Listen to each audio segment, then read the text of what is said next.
Stop messing around, stop fooling around, stop delaying, stop procrastinating. Get up, get out, get it done. Everything is possible, nothing is a problem, and anything can be overcome. I just get my ass up out of bed, I get my shit together, and I get out and I start the fight. And that will transform you from a mere mortal into a superhuman being. I've never, ever, ever met anybody who told me that they got rich watching their IRA or their 401k.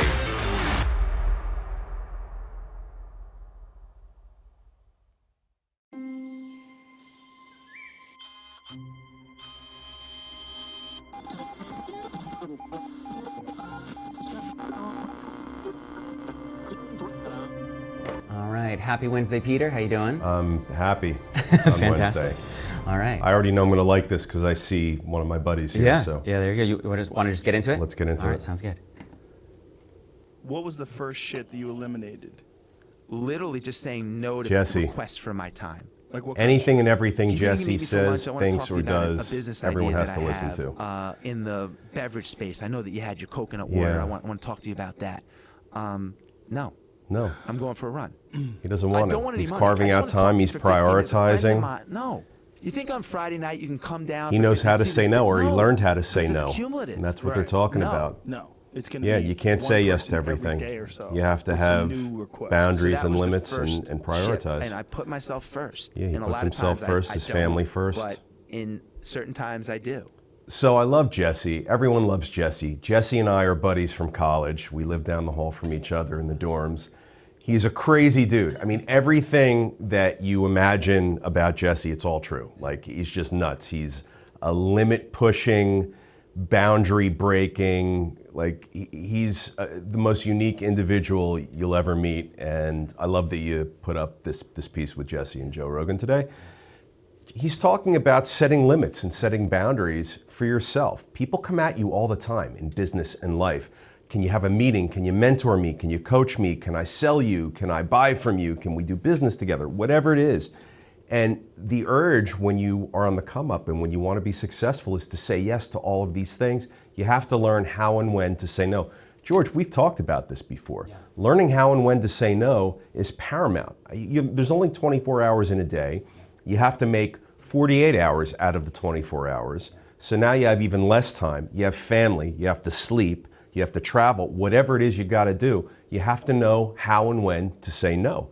And it's an important skill. Anybody who's successful knows how to say no quite easily, and they have their own boundaries. Look, you can't do everything and you can't be everything to everybody. You have to find your lane with the people that are in your life, know when to go for opportunities, and know when to just shut it down, man.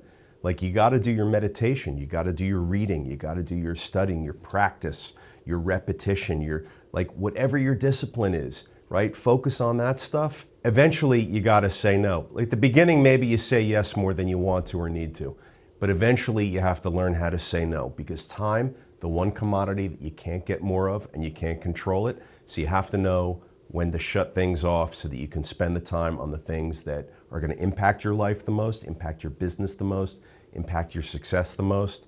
You got to be with your family, you got to have your health, you got to be with your friends, you have to feed your soul, your heart, your mind, all that stuff. Jesse knows how to do that. Follow Jesse. Was that a big challenge for you? Because starting out, a lot of times, yeah, you have to say I yes used to so say yes much. to everything. Yeah, exactly. I was a whore. Yeah, and that's what you're supposed to do. I used to say yes to everything. I don't say yes to everything now at all. And in fact, someone asked me this morning two people asked me this morning if I wanted to do podcasts. Sorry, I can't. I mean, I'm flattered. I would love to do it. We just don't have the time.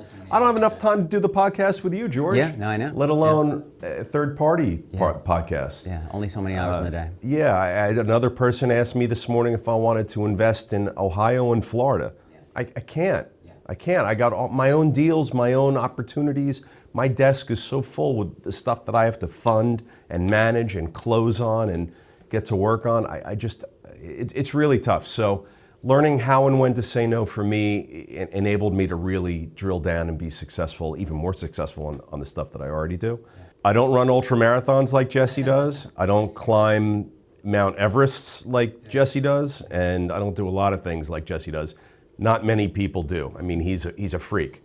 But follow my buddy Jesse, and you'll learn a lot from him. All right, so this next reaction is a tweet from Zane Khan. Okay. And he says, hard work is overrated, consistency is underrated. It's not about how hard you swing the bat, it's about swinging over and over again until you learn to hit it out of the park. Consistency gets you places hard work doesn't. What do you think? Consistency is required. He's right about that. Hard work is not overrated, in my opinion. You need to have hard work, and you need to have smart work. Work hard and smart, both at once. So George, when he says consistency is underrated, I think perhaps today with younger people, the younger generation, they haven't had a chance to deploy repetition and consistency. If you haven't yet found the time to be repetitious and consistent with your skill and your discipline, you gotta find it. So when he says consistency is underrated, look, I don't underrate consistency. We talk about it all the time. So you know how much I value consistency and repetition. That's what gets you to climb the ladder. That's what advances the needle. You don't become good at anything unless you're consistent with it. You don't increase your odds of success with anything unless you're consistently swinging the bat. And so consistency is a completely important part of the recipe. Everything today is low barrier to entry. It's so easy to get in business. It's so easy to buy real estate. It's so easy to invest in things with all the new platforms and access that people have now. It's so easy to do so many things today compared to what it was 3 or 5 or 10 years ago. Become an expert in as many things that you can. The way you do that is through repetition and consistency, not low barrier to entry opportunities. The best opportunities are the hardest. The most fruitful opportunities are the ones that have the highest barrier to entry. Nothing's easy. If it were, everyone would do it. George, right now, everybody's doing everything because so many things are easier. Become an expert, have a point of difference, stand out, and the way you do that is through repetition and consistency. Practice, develop a skill, become a master at your craft, and do it over and over and over again with several different crafts. Because once you have 5 or 10 skill sets that you're the best in, that you're an expert in, you're dangerous. No one's going to want to get rid of you. Everyone's going to want to do business with you. You can start your own businesses. You can consult. You can provide value. You can solve problems. All of that stuff, you're creating your own job security. You're creating your own self-worth. Expertise is paramount. You gain expertise by repetition and consistency. I'm getting sick of saying it. Someone hit me in the face with a baseball bat and put me down. I don't want to say it anymore. Listen, you got to become an expert in a lot of things, and the only way you do that is to develop those skills with practice, practice, and practice. Consistency is the key with anything. Once you develop consistency, those things, those actions become habits. Habits are the foundation of long-term success. Without the consistency, you're only doing things once or twice. That's not a habit. That's not going to fuel your long-term success. Consistency is everything. I like what this guy tweeted. He seems to get that part. I'm not sure about the hard work is overrated part. Maybe he wants to have the consistency without working so hard. But listen, what's his name? Zane? Listen, Zane, you got to work hard at everything. There's no free pass. There's no easy ride. There's no less way to work or fewer hours to work. You got to work hard. You got to work both hard and smart. Consistency is a part of that. Have I said enough? I think that's great. No, that's fantastic. Hell yeah. My gosh, how much more do I have to talk about? So great. All right, well, head over to the table. Thanks, George. Thank you, Peter. Thanks, Zane. Welcome back to the table, Peter. Thanks, George. Happy, it's 420 today. Yeah. Oh, So, George, yeah, we got to talk about that. But hang on, let me get some. Oh yeah, you need to get the new look. Yeah. Yeah. Look at this, everybody. There's George in his green cardigan that his mom gave him. Very sweet. Yes, indeed. And look at his face. All clean. Well, not all clean, but clean enough. Look at his shirt and buttoned up to the top button. I mean, only my man George can pull this stuff off. 145 pounds soaking wet. Yes, indeed. Eats the same thing for breakfast every day. Yep. Runs, does planks for 15 minutes. Yep. I mean, my guy George. I have to thank you. The Seder went fantastic. So much fun. Tell us all about your Seder. Oh man. So yeah, it was about like 14 of us, I guess. Yeah. And instead of they say you're supposed to recline, and most people I think they like have a pillow that's like ritualistic of reclining. But I was like, let's just take it a little more seriously. So I put out the tablecloth on the floor in our living room, and so everyone BYOP they brought their own pillow, and so we laid out in front of there. I think there's something a little anti-Jewish about putting the tablecloth on the floor and bringing your own pillows, but please That's continue. fine. I love totally your fine. I love your modern take on it. We did. I called it the Erev Rav Seder, because the mixed multitude Seder, because it was like most of us weren't Jewish, and I wanted to be respectful of the fact that and acknowledge that fact. Incredible. But so fun. Did you fill a glass for Elijah? We did. Yeah, we filled the glass for Elijah, and we had a whole prayer with Miriam. And Incredible. Yeah, super fun. We had What did you eat? Lots of wine. So this is something interesting. Yeah, so matzo ball soup was fucking awesome. Great. Sinkers or floaters? Everyone loved that. Floaters. Yeah, I'm a fluff guy. Or what, are you into the denser matzo balls? Sinkers, yeah, okay. man. All right, that's fine. Yeah, that's fine. Yeah. But yeah, that was very popular. And then I did lamb, which I know this is part of the Erev Rav component of this, because technically I found out later, since 1543, a lot of Jews don't do lamb and don't do roasted meat because it's reminiscent of the sacrificial system. Yeah. But biblically, like in the Torah, they do roast the lamb. So anyway, we did that, and that was great. And so next time we'll maybe do a braise and do it a little more, kosher, as they say. Just incredible. Yeah. But yeah. I have no words for the Seder that you've just described to me that you had. I think we have to have our own separate Instagram channel just for you and your Seder footage. We can do that. Wild. Yeah. Wow. So anyway, thank you for your input, and it was very helpful. What Haggadah did you use? The Velveteen Rabbi. But it was, I think you said that. It was Rachel. Rabbi. Yeah, Rachel Barenblatt. Wow. And yeah, it was awesome. Extraordinary. So great. Yeah. So maybe Good for you. Maybe sometime we can do it together. So what's happening out there today? So, I mean, a lot's happening this week. A lot is happening. One thing you've said before about how, for all the problems that the U.S. has, you wouldn't want to live anywhere else. So I was bringing up Canada. That you've heard Canada's been an interesting topic of conversation this year. I mean, this guy Trudeau is a very polarizing figure up there. No, 100%. Well, I'm sorry, I digress. No, you're fine. I mean, that is part of it. So basically, Canada banned foreigners from buying homes, or at least they're trying to. They're trying to pass this law. I heard that. You want to know who else is doing that? Yeah, sure. Local towns, municipalities, and HOAs, homeowners associations, Wall Street Journal just had a are thing on preventing investors from buying homes. Yeah, I heard I think it's the same goal and objective as what you're talking about in Canada. Yeah.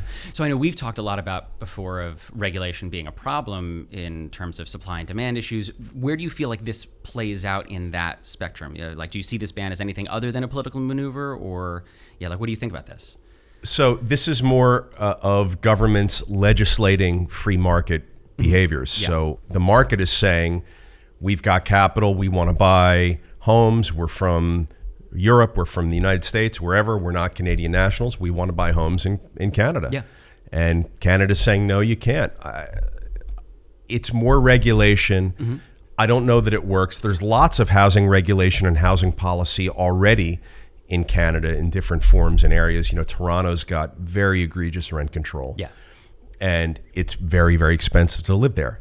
Yet another example where there's these very restrictive rules and regulations, yet prices still seem to be very, very high. So what good has it done? None is the answer. Yeah. So, if you restrict buyers from coming in, you're going to at least stabilize prices. And if there isn't enough domestic nationals to absorb the supply, then prices are going to retreat a little bit, but maybe at a faster pace. I mean, if you had additional buyers in the marketplace, it would stabilize prices even further and prices might increase even more. We're in a rising rate environment right now. So as the cost to borrow money goes up, a lot of buyers fall out anyway. The marginal buyers that weren't all cash, that need mortgages and are very monthly payment sensitive, they're going to fall off to the wayside right now in this rising rate environment. So you've already got a lot of demand factors chilling at the moment. If you introduce regulation into it as well and prevent foreign nationals from buying property in Canada, I mean, I don't know why you do it. Yeah, what's that old saying? The cure for high prices is high prices. And I feel like maybe what you're saying. Wait, here, what is that, George? The cure for high prices is more high prices. Where do you hear this stuff? It's great. I don't know. That was from an article that I read recently. Okay. But I think what you're saying here is that this might prolong that extent of stop fucking with the natural supply and demand dynamics in a marketplace. Just stop. Let it play out. It's the most efficient, it's the most consumer beneficial. Right now prices are high, which arguably is less consumer beneficial, but everything goes in cycles, everything has waves, and everything has inputs that drive it. So right now rates are going up, We're in post-pandemic economic environment. That's got its own factors, right? There's a housing shortage, at least in the United States there is, and I think maybe in Canada there is too, although I'm not as informed as to the particular market metrics of Canada at the moment. Neither am I. You got to let the free markets play out. If you want prices to stabilize or retreat, build more. Build more supply. Don't screw with the demand. Don't regulate the supply. Don't restrict the supply. Don't think you can tinker with the various screws and nuts and bolts of a free marketplace and solve it. No one ever has. I don't know why they think they're going to be able to now do it and be the first ever in history to do it in Canada. You can't. Stop screwing with it and simply let free market dynamics play out. You could build more supply. That you can do. I welcome it. I challenge everybody out there, Canada, United States, your town, my town, find ways to build more supply. I can't even take it anymore. Build more supply. In California, everyone's coming out of the woodwork now saying, holy shit, we have to build. There's a new trend now. We've talked about it. It's called YIMBY, Y-I-M-B-Y. Which is counterpoint to NIMBY, not in my backyard. Now they're saying yes in my backyard. They're saying screw the regulations, screw the restrictions. We've done it for the past 70, 80 years. We need to build more. Please build more. That's what everyone's saying in California. They finally realized they were wrong. I wish they would realize the same thing in New York and New Jersey and these other places that are introducing more restrictive regulations and housing policies that just de-incentivize development and demotivate builders and entrepreneurs from borrowing and building and taking risk and putting capital to work. I mean, you need these developers and builders. There's like this really crazy ass backwards view on developers and entrepreneurs. Oh, they're greedy, they're big bad property developers, like all that stuff that like it's all bullshit. You need these people. We need people to take risk. We need people to build. We need people to sign on a mortgage note and a construction loan and borrow and put the capital to work and build housing supply. We need it. You need it in Canada. We need it here in the United States. We need it here in New Jersey. They need it in California. California's finally waking up to this. Thank God California's just waking up to it now. I read a big article recently about how everyone's coming out of the woodwork in California saying, please build. Yes, in my backyard. You want to put up manufactured homes, affordable housing, low-income housing, student housing, luxury housing. Yes to all of it, because there's an ass for every seat. George, the marketplace needs a product for every type of consumer. Build all of it. You need a lot of that kind of stuff. You need a lot of everything. Let them build. Canada, let them build. Stop restricting. You need the foreign investment. You need the domestic investment. You need people to buy, and that's going to stabilize prices, but you also need new supply. So focus your legislative efforts on building more and incentivizing developers and contractors and builders and entrepreneurs to spend money in your country and in your various towns and let them build, man. I mean, it's simple math. It's 101. There's no other way to slice it and dice it and dissect it. You have these governments and these government leaders and political leaders sitting around these tables going, oh, well, I think we should, restrict and put in rules and regulations that create, and that's really going to solve it doesn't solve anything. Let them build. You want to have a topic to sit around and talk about it and debate on when you're at your table with your governing boards and your leadership boards and your city councils? Figure out how to let them build. Holy shit, how many more times do I have to keep saying it? Build more supply. We have a supply shortage. The answer is to build more supply, not to go buy grapefruits. We have a supply shortage. The answer is to build more supply, not to go on an airplane ride somewhere. We have a supply shortage. The answer is to build more supply, not to lay in bed and play video games. You have to build more supply. That's the answer to when you have a supply shortage. Not regulating, not restricting. Holy shit. I want to touch on the HOAs because you had brought that up. That in that situation, I don't see what the free market response will be to provide supply for homeowners. And I'm not saying you're wrong. I just don't see it. Well, you're saying an HOA is already built. It's already created. Therefore, what more can they do? They can't build anymore? Is that what you're saying? No, what I'm saying is like these groups are trying to prevent institutional capital from creating rental space for neighborhoods, right? That's essentially what's happening. Well, look, the HOAs are private communities. So if you and I live together in a gated community or in a homeowner situation somewhere or in a condo building, there's a board There's a governing board, just like a town would, or a yeah. state or a country would. Yeah. And the HOA is going to come up with rules and regulations for the community. If the community doesn't want rentals, and a lot of them don't, they'll institute regulations saying you can buy your house as a primary resident or as a secondary residence, but you can't rent it to anybody. I mean, I've seen that in HOAs, and that sort of comes with the territory in HOAs. I don't know that the HOAs are as guilty of coming up with legislation for their own private communities as are the states and the federal governments that are enacting housing policy and rent controls and rental policies and all of these things that we've been talking about. You've got a group in these HOAs, they're private property owners. It's not the general public. I think we have to recognize that there's a difference, right?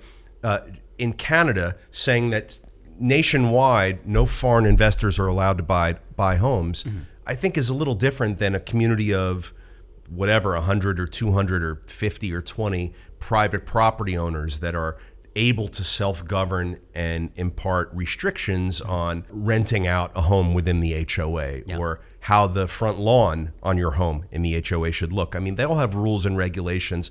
I am the owner of several HOAs and run and control several HOAs in my portfolio. And we have rental policies, we have pet policies, we have exterior balcony policies. Like, we institute rules and regulations that dictate what people can and can't do within the HOA. We want people to be able to buy and sell, but we want it to look right. We want people to have a consistency of look on the exterior so that when you drive by, you don't see 50 different colors of window blinds or whatever the case may be. And we are in control of the exterior landscaping. We don't let anybody else do that. We implement guidelines for landscaping. And so there's a right way and a wrong way to impart rules and regulations in your communities. And if you're running a state or a city or a country, there's right and wrong ways to impart rules and regulations to get a response from a free market. Just don't screw with a free market. If you have a supply shortage, the answer is to build more supply. The answer is not to go skateboarding or whatever. Totally. They're completely mutually exclusive concepts and have no connection. If you have a supply shortage, build more supply. You don't have a demand problem, so why are you fucking with demand? I think that's what I'm curious about with the institutional investor situation, is that a lot of these big capital, BlackRock style organizations are building to rent. And while they're building to rent, they're buying to rent. Yeah, exactly. And so while there certainly is a demand for that, that's not providing supply for people that want to own homes. And so I'm curious what the free market option that's not is. providing supply. That's them buying existing supply. The answer is build more. Build more. Figure out zoning for your areas that have available land and let builders come in and build. Figure out tax incentives. Figure out pilot programs. Figure out how to motivate entrepreneurs, builders, and developers to come in and take risks, to sign personally for construction money, where if there's a problem, they'll lose their personal house and lose their personal assets. You want them to take risk. I don't see anybody else showing up to take risk. Politicians don't take risk. They just sit around a table and say, oh, we're going to regulate you because we can't figure out how to build more supply. I'm telling you guys, politicians, government, civic leaders out there, find the areas of your town, municipality, or state that have the greatest amount of available land, that are the most underutilized, and figure out how to zone them properly. Figure out the economics of your town or state's budget and figure out where you have opportunities to incentivize developers to come in so that your rateable base goes up. I mean, guys, you got to look at all this. You're running a business. Don't just show up to your town council, city council meetings and sit around in a vacuum and be like, oh, Bob, what do you want to do? I don't know. Amy, what do you want to do? I don't know. It's ridiculous. And it sucks because, I applaud people who are leaders of towns and states and who run for public office. It's a shitty job. I wouldn't want to do it. So you have my respect. But for God's sakes, once you get there, deploy some business sensibilities, some business practices. You're running a business. You're running the business of my town. You're running the business of my state. All of that means you have to be aware of economic opportunities, of drivers, of financial incentives, and how to generate activity. You guys don't know how to do that in most places. So you default to regulate, and it's completely ass backwards. You have to motivate the economic engine that will create more supply. If you have a supply shortage, build more goddamn supply. It's that easy. Yeah. So it's 420. It's for speaking. All right, listen. Yeah. So I know where you're going with this. Today's April 20th, 420. Tomorrow, April 21st. Yep. George, what happens tomorrow in the state of New Jersey on April 21st? Cannabis sales become legal. Yeah. All right. So I just heard angels singing and the lights shining. So my question is, why the 21st? You were 1 day away. You know, speaking of politicians, right? Because they couldn't have just made it 420 the day. Somebody in the legislative branch of New Jersey said, Governor, we can't make 420 the day that recreational cannabis sales goes legal. Like, we have to pick another day, and so let's just do 421. Yeah. The dumbest freaking thing ever. It is amazing. Because if they made it April 20th, it would be like conceding. It would be like they don't want to. It's a middle ground. Oh my God, it's so dumb. They could have made it 420. Yeah. It's the dumbest thing. How great would it have been had they made the day that legal cannabis sales occurred, April 20th. It's just so funny that they were so close. I think that's the thing that's amazing. Well, and it's obviously so intentional that they made it April 21st. Yeah, of course. Because they were like, all right, we're going to give it to them, but we're not going to give them everything because it'll be too much of a win. Yeah. Like, all the potheads are going to run around waving flags and cheering on 420. They couldn't have that. Yeah. Governor Murphy, that was definitely your office. Either you or someone in your office decided to make it 421 versus 420 on purpose, intentionally. I applaud you for making it legal, but God damn, did you have to? Did the 24 hours really kill you? Yeah. You couldn't have let the people in your state just celebrate that it was 420. So, it would have been incredible. No, absolutely. So I wanted to ask you, because you've been following the cannabis industry for a long time. You've been investing in it intimately. Yeah. What excites you intimately? What excites you about this? What do you see the future as? Well, I have a tenant that currently does about $35,000 a day in cash sales just from medical cannabis products. Man. Yeah. Now, after 421, when recreational adult sales goes legal, they're projecting they're going to quadruple that up to $125,000 a day. Man. I said $125,000 a day. So in this particular case, with medical sales, I get one rent, and with recreational sales, I get a significant increase in rent. So I'm excited for that, but I'm also excited for my tenant because, again, I'll repeat it, $125,000 a day, that's like a $30 to $40 million business a year, annually. Yeah. It's incredible. It's going to be a lot of revenue for the town. It's going to be a lot of revenue for the state. And people, these municipalities, people everywhere need revenue. There's been no new revenue sources coming online. I think online betting and cannabis are going to be the new needle movers for these states and municipalities for increasing their revenue. But that's a side note. Yeah, but there's going to be a lot of money available now that wasn't available before. We're going to be able to see towns and municipalities in our states deploy this money into perhaps lowering taxes, I hope, perhaps fixing roads and improving schools and making investments in the future, infrastructure, technology, things that they just don't have the money in the budget for. And in our state here in New Jersey, things are so completely ass backwards and out of whack that a huge influx of money is going to be able to solve a lot of problems. Look, I think it's great. They're doing it because of the money. Yep. Listen, let's be clear about that. They're not doing anybody a favor. They're doing it because they recognize the revenue that they're going to generate, totally. Which is great. So that's them making a business decision. Thank you for making a business decision, Governor Murphy. But it's really going to be good. These businesses are going to do well. People are going to have access to this stuff, and it's going to be regulated, and they're going to be able to generate revenue. I mean, I'm all for it. Yeah. George, you know me. I'm a free market guy. Yeah. The market's demanding legal cannabis sales. The market wants it. There's a lot of money out there, and they're providing the supply. They're enabling it to happen. Do the same thing with housing, for God's sake. George, we were just talking about it. Totally. So you're making cannabis sales legal now recreationally because there's a lot of demand. How about making more supply of housing? It's the same thing. It's the same thing. I don't know why these dumb towns, they just...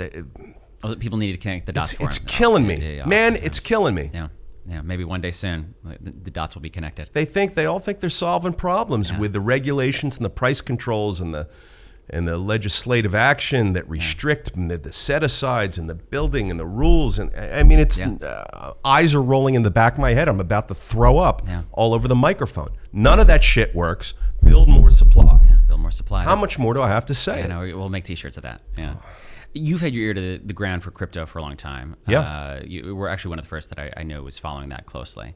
Do you hear about in Miami, they did this mortgage thing? Have you heard about this? Well, I applaud Miami. Yeah. Miami's the hub for the Bitcoin conference. Miami is developing their own cryptocurrency. You've got a mayor of Miami who's very pro-crypto. I know a lot about what's happening with crypto in Miami. And now there's DeFi technology that's coming to Miami where they're enabling DeFi mortgage products. Like a lot of people are saying that crypto is so volatile that this is a dangerous step. Do you feel like that's true, or do you feel like this is just a necessary component of the evolution? So when of we this? say crypto's volatile, let's just break that down a little sure. bit. Yeah. Cryptocurrencies that you can trade that have a value on an exchange like Coinbase or Binance, for example, they fluctuate in value daily based on whatever the market conditions are for supply and demand, right? Here we go with supply and demand again. And they're a different product than the definance technologies. It's going to be very good for consumers as these technologies proliferate and develop and get mature. And I applaud Miami for inviting this stuff and enabling this stuff to happen in their city, because it's coming and it's going to come fast. And watch, mark my words, branch banking as we know it is going to be completely different and largely gone in 10 years. And the mortgage origination business and mortgage lending business is going to be completely transformed. Why? Because crypto technologies and DeFi platforms are going to enable the homeowner and the home buyer to get mortgages at far cheaper prices, far quicker, with far less stuff in the way blocking the path. Yeah. You know, to get a mortgage, a lot of times it takes 90, 120, 180 days, depending on the situation, depending on the appraisal process, depending on if the appraisal comes in and they get it right. I mean, there's all sorts of solutions that the DeFi and crypto technologies are now going to be able to solve for, and those solutions are going to be faster and cheaper for the consumer. George, anything that's faster and cheaper for the consumer, I'm all for. Yeah. That's what free markets are about. So let it all play out and happen, and I'm glad that Miami's letting it happen. Yeah. I mean, they're a leader in this space. It's not New York or New Jersey that's letting that happen. Now, keeping in the Miami vein, you've mentioned before of the threat of Miami being underwater. And I was reading this article. At some point. At Look, some point, I don't yeah, think it's exactly. happening Yeah. tomorrow, but I think if my plan is to own a lot of property and leave it to my kids or grandkids, I think in 50 or 100 years or something, I think there's within that time frame, there's going to be a problem. You're going to have to figure out things. Yeah, I was reading this thing by, I think it was Jonathan Levin. It was like an op-ed in Bloomberg Tax about the threat of rising sea levels in Florida. But that made me think Someone of, writes that article like twice a year. No, totally. Yeah. So, but it made me think of, you're in coastal New Jersey, which isn't far away from the ocean. I was wondering, like, do you have steps that you take to account for rising sea levels or just extreme weather in general? Like, what does that feel for you? So you've always heard me say that the things that keep me up at night, they're not many. It's a couple of things. Yeah. One is an unprecedented act of terrorism. Yeah. And the other is an unprecedented act of Mother Nature. Yeah. So the Mother Nature stuff has to be huge, massive, and unprecedented for me. Here's why. I've got flood insurance. My coastal properties are covered for flood insurance. Yeah. They're not built on stilts. They're on slabs or foundations with basements. So when you have that type of construction, you're prone to whatever the flood situation is in that particular block in that area. Yeah. If you're in a flood zone. So I have flood coverage for all my properties. I have a full maintenance and construction team available to me. I mean, we own a construction company. We own a property management business. We've got a lot of the tools and equipment that are needed to deal with basement level and first floor level flooding if and when it occurs. I mean, we had that with Hurricane Sandy in some properties where water got into basements and it took out electrical panels and boilers and hot water heaters. We had some buildings that don't have basements but sit on a slab, and so the first floor, ground floor garden apartments with like sliding patio doors that walk out to a garden area, those first floor apartments got some water inside of them. But we were able to deal with it quickly and effectively. Now, it's different when an unprecedented act like Hurricane Sandy, but times 50 would happen, right? If you have a Hurricane Sandy times 50, we're talking about levels of water coming in so high and so fast that it's not just the basement and first floor. It could be the whole building, because our buildings are like 3 or 4 stories. Yeah. It could be the whole building that gets taken out. Yeah. It could get washed away. If it gets washed away, you have to rebuild. That's an issue. Other than being well insured and having construction and maintenance resources and equipment available to you to deal with flooding and water events, you're pretty much at the mercy of Mother Nature. Right. Yeah. And so what more can you do? You can hope and pray for the best. I mean, George, if a regular storm event happens, our properties are really solid. Yeah. If an unprecedented, never before seen, times 100, times 1,000 happens, I mean, the event that I'm imagining and trying to describe to you would take out significantly the entire eastern seaboard. It wouldn't just happen in New Jersey. Yeah. And it would be a horrible, horrible thing. And so, George, I have homes in New Jersey. I have a home in Pennsylvania. I have a home in New York. You know, all of those would be probably gone. People would suffer. Businesses would be gone. Gas pumps you couldn't get to. I mean, everything would be underwater, the type of event that I'm describing to you. So if something were to happen at that magnitude, there's really no defending against it. It's like an asteroid hitting you. I mean, you can't defend against it. But for the regular sort of annual cycle of storms and hurricane events and weather that we get here in our area between like August and October, you know, it's typically okay. Just insure properly and be able to access human resources and equipment resources to make repairs and fix your wet basements and apartments. Yeah. It's funny, that makes me think of like risk. Somebody defined risk as like the thing that's left over after you've thought of everything else. Right. I love that. Yeah, like you, George, you have the zingers, man. well, like I said, it's easier when The cure for high prices is high prices. Yeah. It's easier to do that when, you know, I'm not the one doing most of the talking. You got but zingers, so, dude. Yeah. You got to give me some of these zingers beforehand so I can maybe I'll feed them to you. get one or two of them 100%. out. No, You're taking all of them. That'll be good. I'll do that. I'll do that next time. It's funny though. Actually, this kind of plays into what I was going to bring up next. Is this podcast in general has given me things to talk about, you know, when I'm out and about in society, like people are talking about real estate. I'm like, oh, I'm by no means an expert, but I can touch on certain things. One of the things that comes up every once in a while is 1031. That when people are buying or selling or talking about cap gains or whatever, I was like, oh, you can talk a little bit of 1031. So I wanted to ask you, this is something we talked about back when the election was happening, but the budget came out for White House. It's 2023 budget. And the 1031 is, you know, in danger, so to speak, based on that. What do you think about it? What are your thoughts? Here's my prediction about the current administration's proposal and inclusion of the 1031 exchange in their budget. It's always in there. The Democrats always put that in their budgets as something that's on the chopping block. Historically, it's never been touched. It's never been eliminated, removed, or adjusted. And it gets horse traded for something else. So I think, and I hope and I pray, that that's what's happening again here. In today's crazy world, I have to just say that the asterisk is you never know, because people are fucking bananas.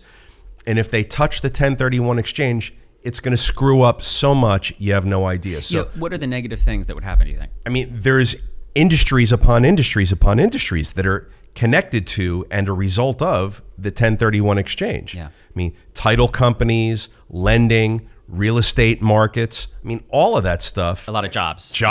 It gets cut in half. So here's why it's a stupid move, and it doesn't negatively impact anybody anyway by keeping the 1031 present in our tax code and untouched. So if I buy an asset today and I hold it for 10 years and then I sell it, I pay taxes.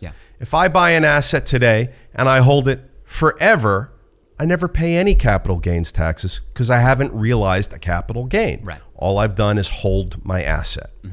There's no event that's taxable in holding an asset. Now, if I have an asset for 10 years and I sell it and do a 1031 exchange and never touch the money and go into another piece of property or asset, there similarly is no taxable event there. I've not touched the money. I've not received the money. The money didn't go into my bank account. I didn't take any money out from the sale of the deal. And if I did take any money out from the sale of the deal, whatever I took out gets taxed at the capital gains rates.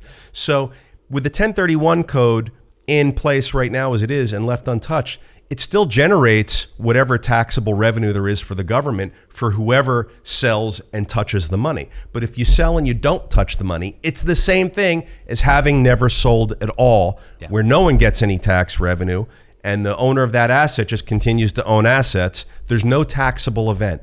So it doesn't make any sense that they would alter or change or remove the 1031 exchange from the current tax code. All it's going to do is hurt us. You know, they do this to have it be a slap in the face to to people that own assets in real estate because there's these allegations that they don't pay any taxes. Let me tell you, people that own businesses in real estate pay a lot of taxes. They just don't pay capital gains on a 1031, and they shouldn't because they've never touched the money. Yeah. When you sell and you get the money and you have your win and you ring the bell and you run around the block screaming and yelling, waving your flag of victory, then you pay cap gains taxes. But if you sell something and never get the money and just redeploy it into another asset, you're actually fueling the economy, you're fueling business, you're keeping markets alive, you're participating in something that's very healthy and beneficial for consumers and residents and the general public everywhere. They're not going to touch it. That's my prediction. They always say that they're going to mess with it in Democratic budget proposals, and they never touch it. Thank God. That's the right way to approach it. It's smart. Don't touch it. You are going to do nothing but kill us. I mean, machete across the neck and the jugular if you do anything with that 1031 exchange. Yeah, fingers crossed. So I want to talk about deal breakers. When you're assessing an apartment building for potential purchase, what's a repair or flaws in the building that are overly expensive or don't add enough value to carry a rent premium to make it worth purchasing? Oh, well, you have to take the flaws in context of the price and value. Okay. No flaw by itself is ever too much of a problem for me. I mean, I was going to say to you something with environmental contamination I would walk away from, but that's not even true because I've bought properties with environmental contamination. Now, the price adjusted, but I went forward with it. So you have to take the flaws and the roadblocks together with the price and value. Now, if my seller says to me, yeah, there's environmental contamination, the price isn't changing, I'm likely going to walk. But if my seller says to me, there's environmental contamination, Peter, go get a proposal from 3 different environmental firms and we'll take the average of what it's going to cost you as the new guy to deal with this environmental contamination, and I'll give you a break off the purchase price for that amount or something close to it, right? Then that's a discussion. So environmental by itself, not such a scary thing, but I have to take it in consideration with the price that I'm going to pay to accept that risk. Risk and reward. So my reward for paying the price to remediate an environmental problem better be that I get a discount off my purchase price so that at the end of the day, I'm at the same place I was before the environmental flaw was revealed to me. George, same thing with structural issues. Structural issues are usually things that I don't want to have to deal with. My seller should have dealt with them. They didn't. So if I'm going to have to deal with it, I better get a discount for it. Environmental, structural, those are the 2 big ones. Any sort of new regulatory change. So I was under contract on a portfolio in December of 2019, and I had to close on that portfolio in March of 2020. So 3 months later. In that 3-month window, there was massive local legislative change that came down the road, which severely impacted these assets, and I thought the value of the assets. So I had to make a decision on whether or not to move forward, whether to ask for a discount. You know, those are the big things, the 30,000 feet above sea level issues, legislative, structural, environmental.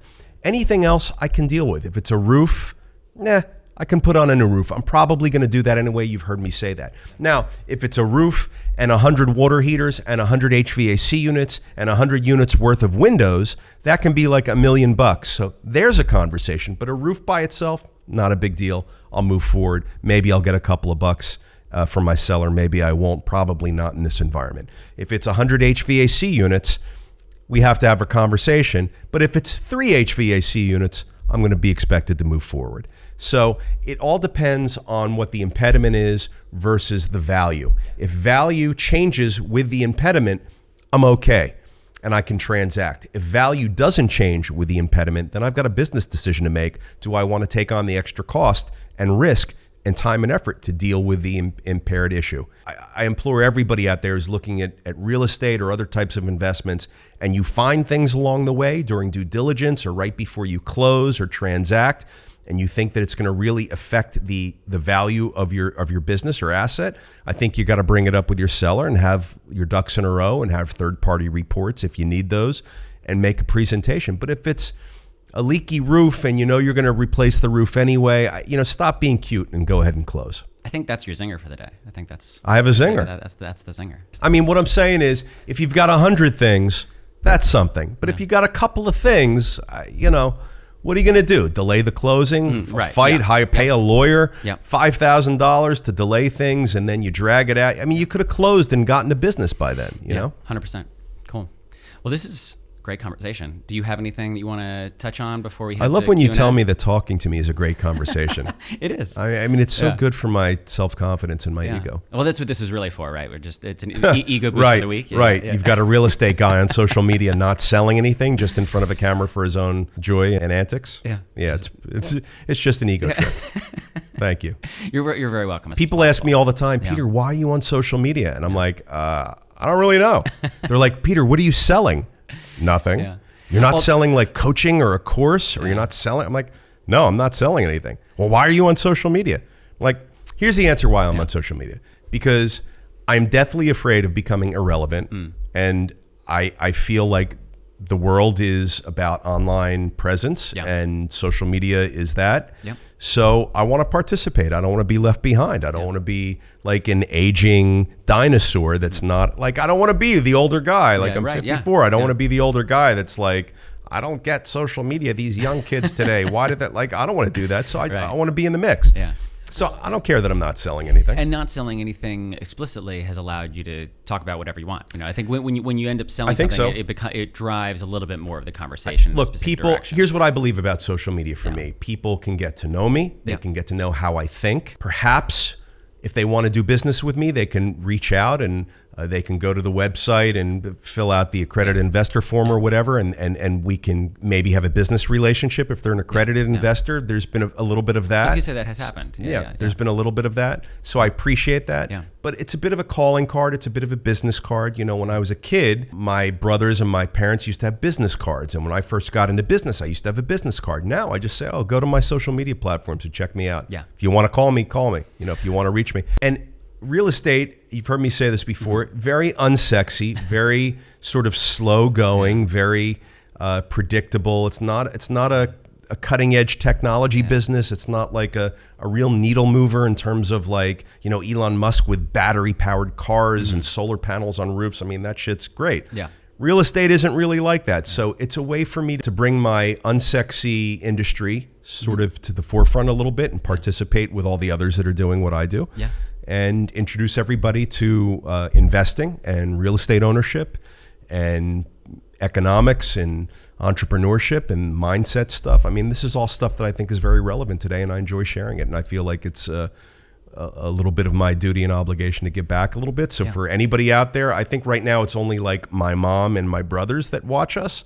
But for anybody else who's not my mom and brothers that watch us, and you feel like you're getting any benefit from it, and maybe you learn something, I mean, it's a great thing, and it warms my heart to know that we can do that. I'm here I think it's fun. I love being with you, and I love making content that's about these topics and subject matter that are near and dear to our hearts. Well, I think when it comes down to it, social media, people always talk about the media part, but the social is a big part of that. And so in this way, It's engaging. People engage. Well, you created a lot of love that. relationships or affirmed relationships that you already had. And I think that is something that people don't necessarily do that with their social media, but Yeah. you can build relationships. Here's what I found about social media. Yeah. Most people on social media today, full of shit. They're not, let's just take like the business Right, community yeah, of people. yeah. They're not as successful as they purport to be. They're not as wealthy as they claim that they've achieved. And they haven't done as much as what they say, but they're on social media sort of pretending to be. That I don't love. So when you ask me how do you vet a sponsor for an investment, like don't go by social media. Ask for the track record. Ask for someone who's been around the block. I mean, I'm an older guy that's newer to social media. Perhaps seek out those types of people to invest with rather than a younger guy that's been on social media forever. You know, there's only so much credibility that social media can lend. You really have to vet the person. Don't take advice from someone who hasn't achieved as much as you.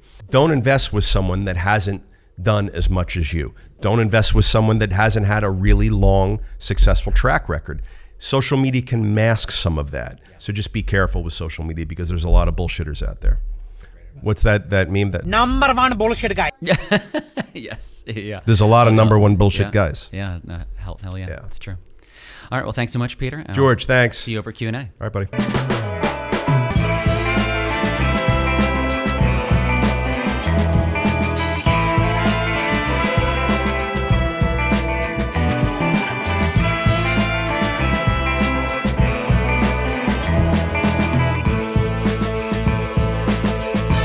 ready for another beautiful Q&A? Let's do it, George. All right, sounds good. Who's the question from today? Today we had that tweet from Zane. This is from Dwayne Goodwin. This is Zane and Dwayne. Zane and Dwayne. On the same day? On the same day. Dwayne Goodman. Yeah.